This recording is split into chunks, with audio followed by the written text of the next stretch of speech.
You can't see that I'm smiling, but I'm smiling really big. And gardening is really important to my spiritual and emotional life. And working with the soil and working with the plants, and it's really important for my emotional health. I'm somebody who really thrives on plants. And so I think as soon as I had the opportunity really to be able to grow plants, I did. I actually can remember when I was a small child being interested in plants, which nobody else in my family was. So it wasn't like I grew up in a gardening family, but I can remember being really interested in plants and learning a little bit about plants. So I would say, I mean, certainly moving to this house where there was some ground helped a lot. Before that, I lived in apartments where there was like limited access to dirt.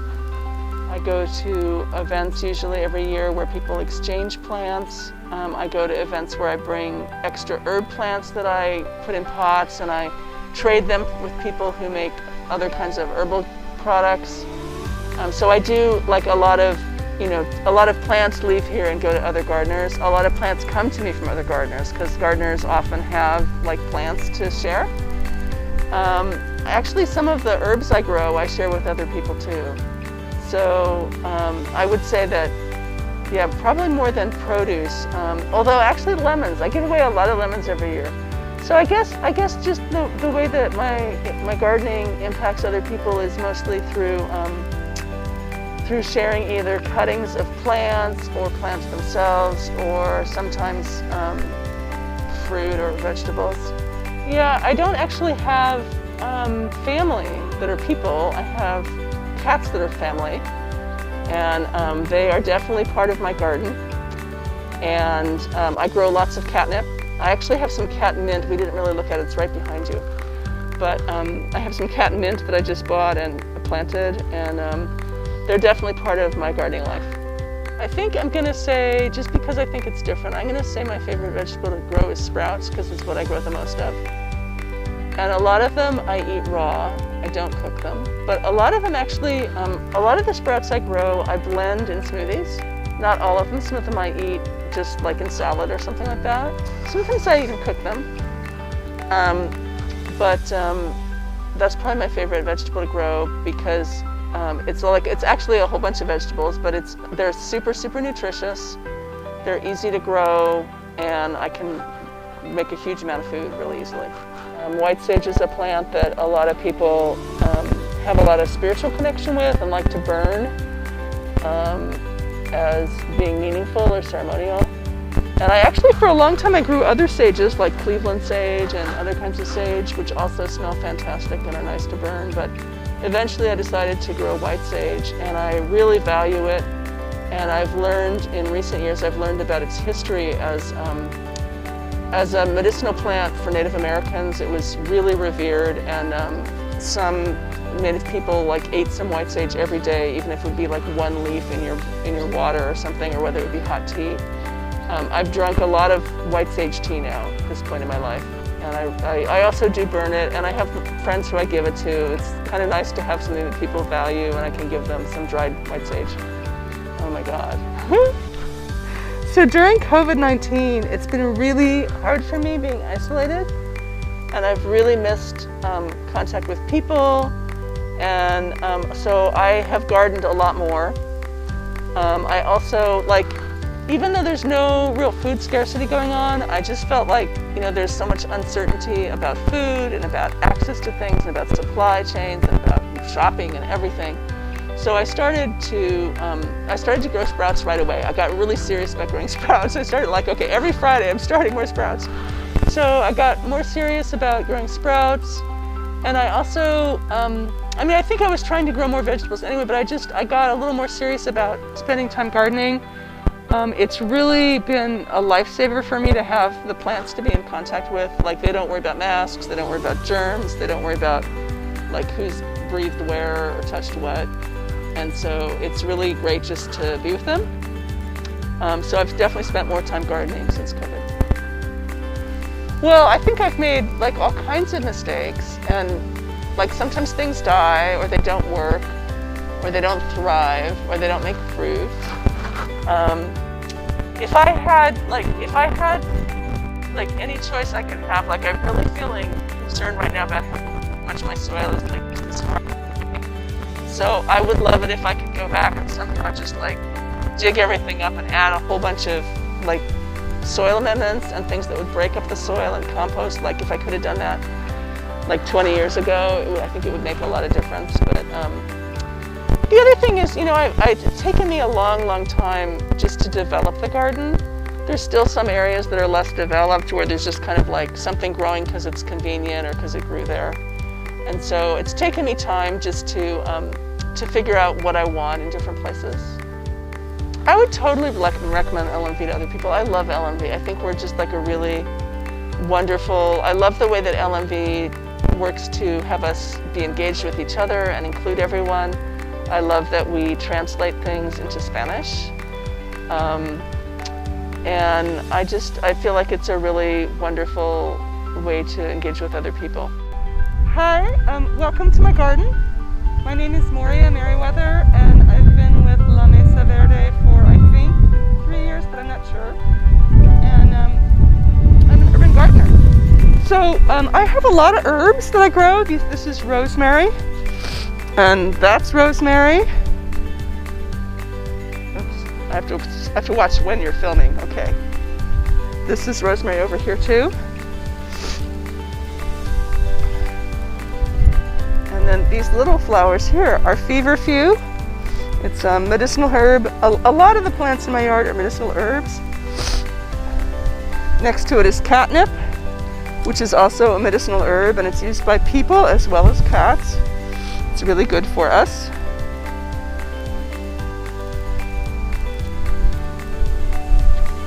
This is a hollyhock flower. There's lots of hollyhocks all over my yard, and I just let them self-seed wherever they do, and I love their flowers. So if you follow me, we're going to go in the house and we're going to look at a part of my garden that's in my kitchen.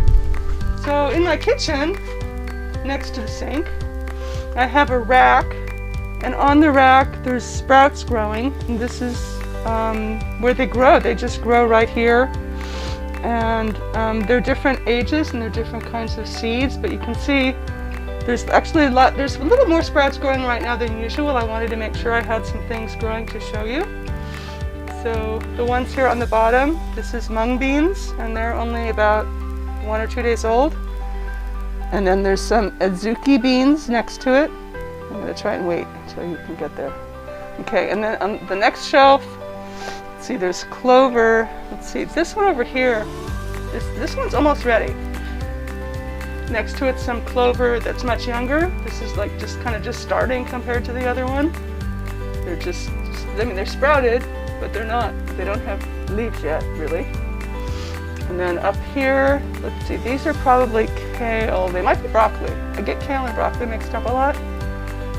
There's a couple of small little boxes, and then over here I have 2 more bigger trays. This one is Russian kale, and it's just barely sprouted. It's like maybe a couple days old, very tiny. And this one, I think this is probably broccoli, but I'm not certain. And it's probably at least several days old. And so that's my indoor garden, and I grow a lot of food in it. So we could look at this plant. It's attracting a huge amount of bees and flies. They're just having a field day here. Sure. Yeah, so this plant here, I bought it in Hawaii, and they shipped it to me. They couldn't let me take it, they had to ship it. There was some kind of regulation. It was a long time ago. I've been putting it in bigger and bigger pots, but it's never flowered before. This is the first time. It's made this huge stalk, and then it took it a really long time for the flowers to open. And now it's just like so many flies and bees. Everybody is here, like just all excited to see this flowering of this plant. So there's kind of, there's usually like herbs and flowers and things, kind of just everything's mixed together. So there's some roses here that are blooming.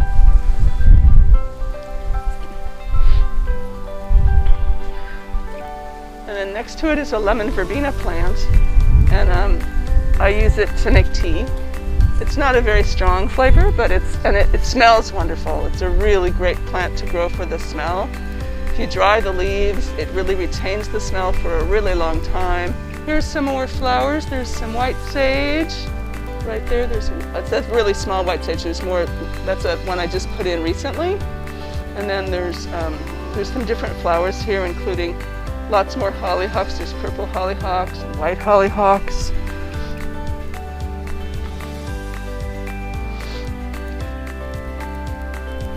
And there's a little lavender plant that's it's pretty young, starting out.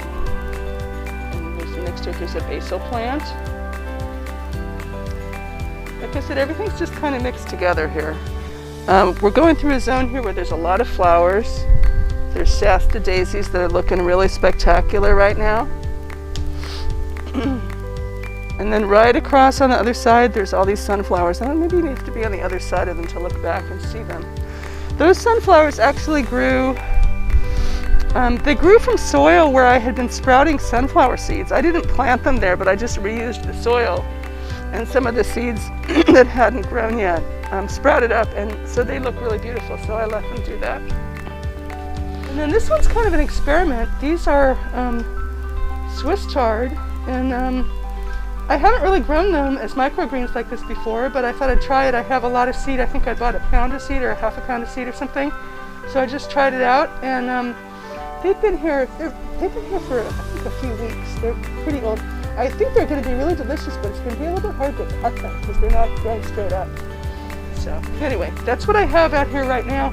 There's dandelions. There's dandelions in several places in the garden. This patch right here is looking pretty good. One of the problems I have is I have gophers and moles and things that dig up the ground. So this area right here, I've just been filling in holes. I'm amazed that these dandelions are still okay, but this whole area has been really disrupted a lot recently, and it's an ongoing problem I have is things digging under the ground. Anyway, the dandelions I do eat. They're really good for your liver. They're a great herb. And I let them grow kind of wherever they want to in my yard. So there's several different little patches of dandelions. This plant, oh, you've got the dandelion seeds, yeah. And then the plant that's in the middle of, this plant here is a medicinal herb called motherwort. And it's great for all kinds of women's issues. It actually tastes really funky, but it's a really great herb. And it self-seeds too really easily. So there's several different cooking sage plants. This one right here is brand new. I just put it in. And there was another one there that did die, probably from like being chewed on, like the roots. This is a lily, and they're new this year. I put them in several places in my yard, and they've been making gorgeous flowers. But I just learned that they're poisonous. The pollen is really poisonous to animals. So I'm actually probably going to have them move on because I have a kitty cat who I don't want to poison. This is a Cleveland sage plant. This part is like in flower, or like the seed. Actually, these are seed pods. There's some little flowers there, a little bit of flowers and seed pods. And then this part here would be just like the foliage. Like, so part of it is like making flowers and seeds. And I've cut it back a lot because I dry it and just kind of cut off the plant at different times. Here's some more lavender. You can smell it. It smells good. And this is Mexican sage.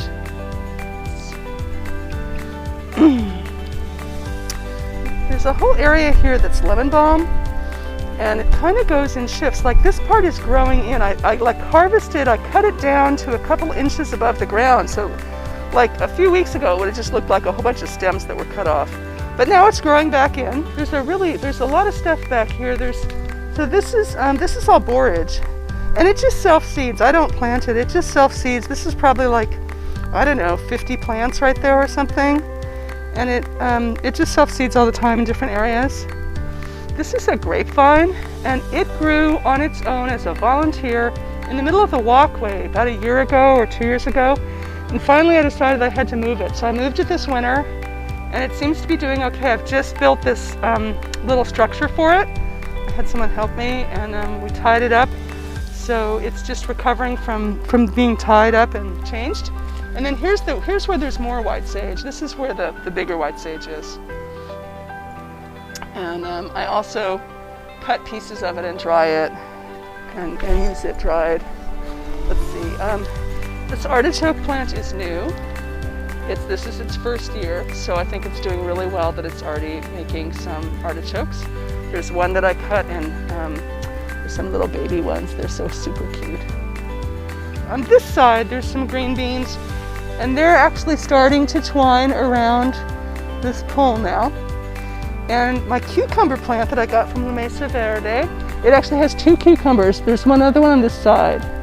That one's pretty big, and there's a little small one on that side. I don't know if you can see it. There it is. See right there. There's actually lots of green ones, but there's one that's yellow. But it produces a huge, huge, huge amount of lemons. Like, I give away so many lemons every year. I mean, it just makes a huge amount of lemons. And it's a Meyer lemon, and I planted it. It's been here for probably 30 years or 32 years or something like that. And it's very, very productive. Super productive. This is a squash plant from a Mesa Verde. And then I have a lot of tree collards. I really love the food, the tree collards. It makes food that I really love. These are actually really small.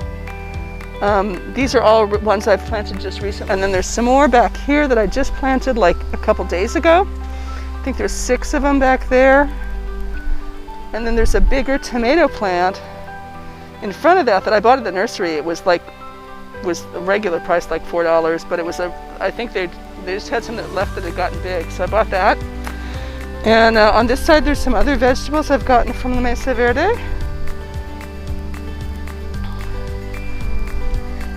I don't know if this is like white broccoli, I don't really know. At first I thought it was just the greens, and then it started growing this head in the middle. I'm like, oh, something else.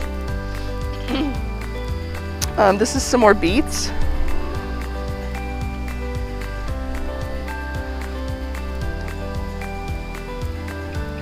This is actually, well, there's some catnip that's obscuring it, but this is actually mallow, which is an edible weed. This is really tiny mallow, but I've let it stay here. I usually go pick mallow that's wild, but there's a mallow plant that's here in my yard. This is comfrey. There's actually several comfrey plants. There's one right there that is kind of in the walkway. I've actually dug it up for 2 or 3 years now and put it in a pot, and it's got deep roots, so it keeps growing back. I think it just really wants to be there, even though it's in the walkway.